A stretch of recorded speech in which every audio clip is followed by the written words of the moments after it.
আচ্ছা, এই মুহূর্তে আপনি যে ঘরে বসে একা একা আমার এই ভিডিওটা দেখছেন, আপনি কি 100% নিশ্চিন্ত যে সেই ঘরে আপনি আসলেই একা, নাকি আপনার ঠিক পিছনে অন্ধকারে দাঁড়িয়ে কেউ একজন আপনার দিকে তাকিয়ে আছে? আমি কখনো বিশ্বাস করিনি যে দেওয়ালের ছায়ারা জীবন্ত হতে পারে। আমি কখনো ভাবিনি যে একটা সাধারণ রাতের সাধারণ অন্ধকার আমার জীবনের সবচেয়ে বড় দুঃস্বপ্ন হয়ে দাঁড়াবে। কিন্তু বিজ্ঞানের সব যুক্তি সেদিন ব্যর্থ হয়ে গিয়েছিল। সেদিন ঘটনাটা আমার নিজের সাথে ঘটেছিল। আজ আপনাদের শোনাবো একদম আমার নিজের জীবনের ঘটে যাওয়া একটা হাড়হিম করা বাস্তব অভিজ্ঞতা। এমন একটা রাত যা আমার পুরো চিন্তা ভাবনা চিরতরে বদলে দিয়েছে। আপনি যদি ভূত বা অলৌকিক কিছু বিশ্বাস নাও করেন, আজকের এই ঘটনা শোনার পর আপনি একেবারে ভাবতে বাধ্য হবেন। তো চলুন আর কথা না বাড়িয়ে সরাসরি চলে যাওয়া যাক সেই নিঝুম রাতের মূল কাহিনীতে। হ্যালো এভরিওয়ান, আশা করি সবাই ভালো আছো। তোমাদের মাঝে আমি আবারও হাজির হয়েছি আরেকটা অলৌকিক ঘটনা নিয়ে। তবে যাই হোক, এটা কোনো শোনা গল্প না, এটা আমার নিজের সাথে ঘটে যাওয়া গল্প। আসলে আমরা অনেক সময় অলৌকিক ঘটনা বা হরর কন্টে এগুলো শুনে থাকি অনেককে শোনা গল্প থেকে, তবে এটা আমার জীবনের একটা গল্প, সেটাই আমি আজকে তোমাদের সাথে তুলে ধরবো। তাই বলছি তোমরা সবাই আমার ভিডিওটা শুরু থেকে শেষ পর্যন্ত শুনে যাবে, কেউ স্কিপ করবে না, পুরো ভিডিওটা শুনবে এবং মনোযোগ দিয়ে শুনবে, তাহলে ফিল করতে পারবে যে এটা নিজের সাথে ঘটে যাওয়া একটা কাহিনী। কিন্তু শোনার গল্প শেয়ার করবো না, আমার নিজের গল্প শেয়ার করবো। তাই বলছি তোমরা কিন্তু এখানেই থাকবে। তাহলে শুরু করা যাক, চলে যাই সেই হাড়হিম করা গল্পতে।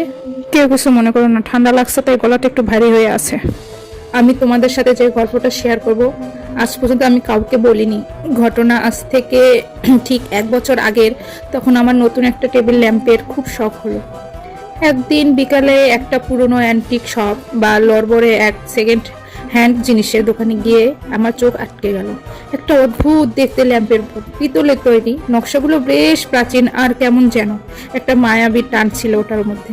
দোকানদার বুড়ো লোকটা ল্যাম্পটা আমার কাছে বিক্রি করার সময় অদ্ভুত একটা হাসি দিয়ে বলেছিল, সব আলো কিন্তু অন্ধকার দূর করার জন্য হয় না বাবা। আমি তখন তার কথায় মানে বুঝিনি, হেসে উড়িয়ে দিয়েছিলাম।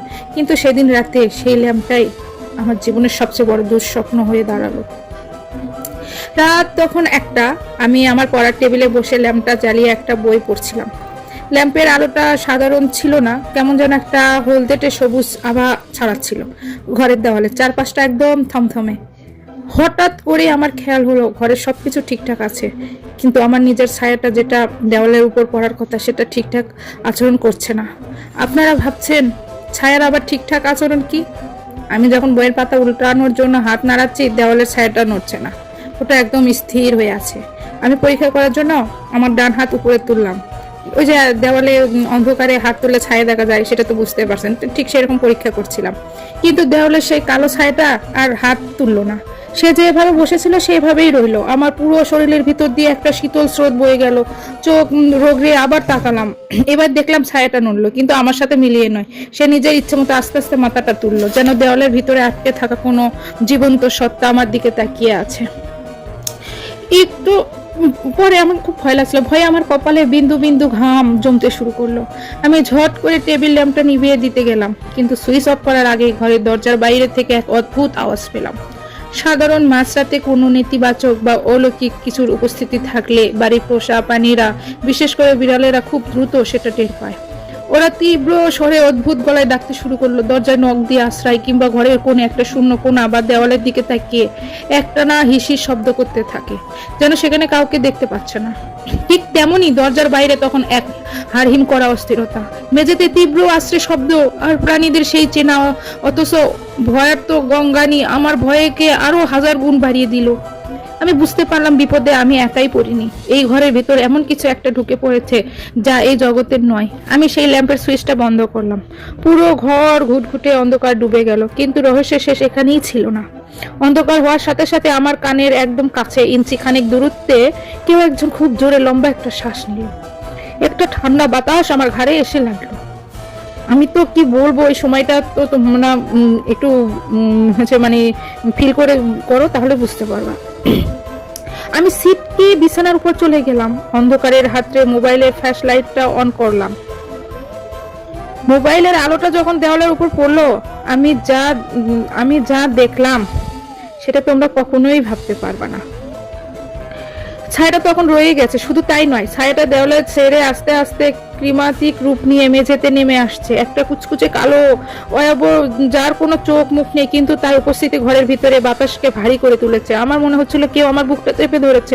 আমি নিঃশ্বাস নিতে পারছি না। সেই কালো অভয়টা আস্তে আস্তে আমার বিছানার দিকে এগিয়ে আসতে লাগলো। তার প্রতিটা পদক্ষেপে ঘরের তাপমাত্রা যেন মাইনাসে নেমে যাচ্ছিল। আমার হাত পা অবশ হয়ে গেল। আমি আমার শেষ শক্তি দিয়ে ঘরের মেইন লাইটের সুইচের দিকে লাফ দিলাম এবং সুইচটা অন করে দিলাম। বড় লাইটটা জ্বলে ওঠার সাথে সাথে ঘরে সব স্বাভাবিক হয়ে গেল। সেই কালো অভয়টা আর নেই। ঘরের কোণে শুধু সেই পিতলের ল্যাম্পটা পড়ে আছে।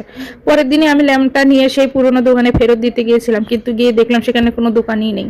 আশেপাশের মানুষ বললো ওখানে গত 10 বছর কোনো অ্যান্টিক শপ ছিলই না। তাহলে সেই বুড়ো দোকানদার কে ছিল? আর সেই ল্যাম্পটা বা সে কোথা থেকে এলো? ল্যাম্পটা আমি একটা নির্জন নদীর চরে ফেলে দিয়ে এসেছি। আজ এই ঘটনার 1 বছর বলবো না, প্রায় অনেক বছরই পার হয়ে গেছে, কিন্তু এখনো, হ্যাঁ, আজ যখন আমি রাতে একা রুমে বসি আর দেওয়ালের দিকে তাকাই, আমার কেন যেন মনে হয় আমার ছায়াটা আমার সাথে ঠিকঠাক মিলছে না। সেজন্য একটু দেরিতে নড়ছে, সেজন্য সুযোগ খুঁজছে আবার দেওয়ালের থেকে বেরিয়ে আসার। আপনাদের কি মনে হয় ছায়াটা কি আসলে আমাদের দাস, নাকি ওরা অন্য কোনো জগতের দরজা? কমেন্ট করে অবশ্যই আমাকে জানাবেন, আর আপনাদের মতামত জানাবেন। আজকের মতো এরকম কোনো অলৌকিক ঘটনা শুনতে চান কিনা? যদি চান তাহলে আমাকে কমেন্টে জানাবেন। আর আজকের মতো গল্পটা আমি এখানেই শেষ করছি। চলে আসি সেই আমার কাঙ্ক্ষিত আমার বিড়ালদেরকে নিয়ে। যদিও আজকে আমি বিড়াল এখানে নেই, তারপর আপনাদের আরেকটা মন্তব্য দিচ্ছি আমি, আজ থেকে নিজের ছায়াটার উপর একটু নজর রাখবেন, কেমন? আর সবাই সাবধানে থাকবেন। আর ছোট যারা এই গল্পগুলো শুনবে তারা কখনো ভয় পাবে না।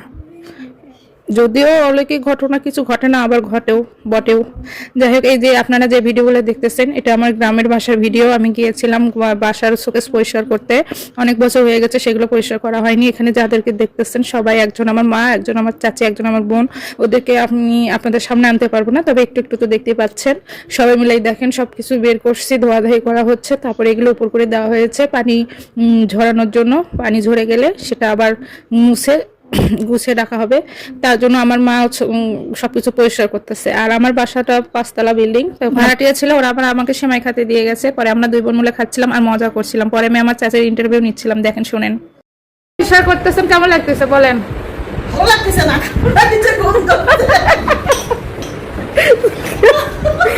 ঠিক আছে, বলেন কেমন লাগতেছে, ভালো করে বলেন। এগুলো কথা হলো, এই যে এত দূর থেকে আসলেন এগুলো পরিষ্কার করতে, তারপরও তার কি মন্তব্য কি কর? ভালো লাগতেছে। হ্যাঁ, ঠান্ডা দেয় সে কিছু তো কাম করে উপর দিলাম মারো। এই দেখেন ওর কাপড় দিচ্ছে। তারপরে আমি জিজ্ঞাসা করলাম, তারপর আপনারা শুনলেন। যাই হোক, আপনারা কেউ কিছু মনে করবেন না, যদিও আমি অতটা অভিজ্ঞতা আমার নেই, নতুন আপনাদের মাঝে আসছে, আস্তে আস্তে সবকিছু শিখতেছি। তারপরে যে আমার সোনারা দেখেন কিভাবে ওরা ঘুম পাড়ে। এত পুরো একটা বাড়ি, ওদের মনে জায়গা কোথাও মিলে না, এর চিপাই ওর তোলে, এর নিচে, যেখানে সেখানে যে এইভাবে ঘুমাবে। দেখছেন 2 বোন খুব মারামারি করে, তারপরেও দুজনে একসঙ্গেই থাকে। আর ওর মার কাম দেখেন, সব সময়ের জন্য ওর মা দেখেন এইভাবে একা গুটি সুটি মেরে থাকবে, যে সোফার উপর উঠে বসে আছে, আর ওর মেয়েরা এখানে এসে ঘুমাচ্ছে। মা মেয়ে একসাথে থাকতেই চায় না। তারপরে এই তো এইসব করার পরে এগুলো গুছানো হচ্ছিল। পরে আমার বোন আবার সব মুছতেছিল। আমার মা আগে ময়লা পরিষ্কার করতেছে, ও আবার ফাইনাল মুছা দিচ্ছে। আর আমার চাচি তো এখানে সবগুলো পরিষ্কার করতেছিল। পরিষ্কার তো হয়ে গেছে, পরে পরিষ্কার তেনাদের শুকনা তেনাদের মোছা হচ্ছিল, যেহেতু তুলে রাখবো। আর এগুলো তোলা জিনিস, যদি এদের ভিতরে ধরেন একটু পানি টানি থাকে, ওগুলো দাগ বসে যায়, ওই জন্য ভালো করে মুছে রাখতে হয়। পরে আমি মুছতেছিলাম, আবার মুছতে আবার ভিডিও নিচ্ছিলাম, এভাবেই করতেছিলাম। করতে করতে প্রায় আমরা গিয়েছি 10টার সময় আর আসছি হচ্ছে বিকাল 5টার সময়। এতক্ষণ লাগছে পুরো কাজটা করতে, তাহলে বোঝেন কতগুলো জিনিস ছিল। সে ফাইনালি দেখেন প্রায় অর্ধেক তোলা শেষ। এখন এই যে কিছু কিছু আছে, এগুলো আবার তুলতে গেলে অনেক সময় মাথা খাটাইতে হয়, ব্রেন করতে হয়, কোথায় কোনটা রাখবো, এগুলো ভাবতেও অনেক সময় চলে যায়। এই যে দেখেন, এইটা বলতেছে, ওটা বলতেছে, একবার এখানে রাখতেছি, একবার ওখানে রাখতেছি, এইভাবে দিন পাল্টাপাল্টি করতেই চলে যাচ্ছে। তারপরেও দেখেন কতগুলো জিনিস আছে, আবার এগুলো রাখতে হবে, কারণ জিনিসটা গোছানোর পর যদি না দেখতে সুন্দর লাগে তাহলে কেমন লাগে। আর দেখেন গ্রামের বাড়ি কি আলো, তাই না? শহরে কিন্তু এরকম আলো পাবেনই না। আমার কিন্তু গ্রামের বাড়ি খুব ভালো লাগে। তারপরও সন্তানদের জন্য, আমার স্বামীর ব্যবসার জন্য শহরে থাকতে হয়। দেখেন আমি আপনাদের মাঝে দেখাচ্ছি, দেখাবো যে বাইরের আকাশটা দেখতে কত সুন্দর। এই দেখুন, এত সুন্দর সবুজ আর সবুজ, আমার খুব ভালো লাগে। আর এত সুন্দর বাতাস হচ্ছিল যে ওখানে ফ্যানের প্রয়োজনই নাই। তারপরেই তো আমাদের ফাইনালি সব কিছু তোলা হয়ে গেছে। পরে আমি লাইট দিয়েছি, কারণ আমার এখানে লাইটিং করা আছে, সেজন্য আমি পরে গোছানো করে লাইট দিয়েছি। দেখেন তো কেমন লাগছে, সবাই কমেন্টে বলবেন কিন্তু কেমন লাগতেছিল গোছানোটা, আপনাদের পছন্দ হয়েছে কিনা কমেন্টে জানাবেন। তারপর পুরো বাড়ি মুছে পরিষ্কার করা শেষ, আমাদের কাজ প্রায় শেষ। আমরা এখন চলে যাব, মানে এরকম সব কিছু শেষ করে ঈদের শেষে আমি লাইট অফ করছি, আবার দিচ্ছি, এগুলো করতেছিলাম, দিয়ে একটা মানে ফাইনাল লুক নেওয়ার জন্য। পরেই তো দেখেন মানে বাসায় থাকি না তো, সুইচগুলো কেমন জানি কাজ করতেছে না।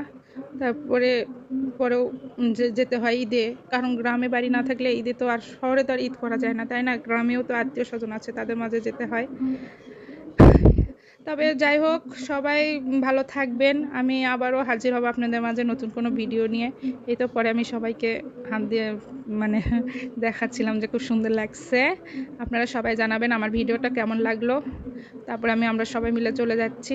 কমেন্ট করতে কিন্তু ভুলবেন না। আর এরকম অলৌকিক ঘটনা যদি কেউ শুনতে চাও, তাহলে আমাকে কমেন্ট করে জানাবো, আমি অবশ্যই আবার কোনো নতুন ঘটনা নিয়ে আসবো তোমাদের মাঝে। আর যদি কোনো ভুল ত্রুটি হয়ে থাকে, সবাই একটু কষ্ট করে দেখে নিও, হ্যাঁ? আমাকে বলিও যে এটা ঠিক হয়নি, ওটা ঠিক হয়নি, আমি তাহলে শিখে নেব, যেহেতু আমি নতুন। তারপর সবার জন্য শুভকামনা রইল। আল্লাহ হাফেজ, সবাই ভালো থাকবে।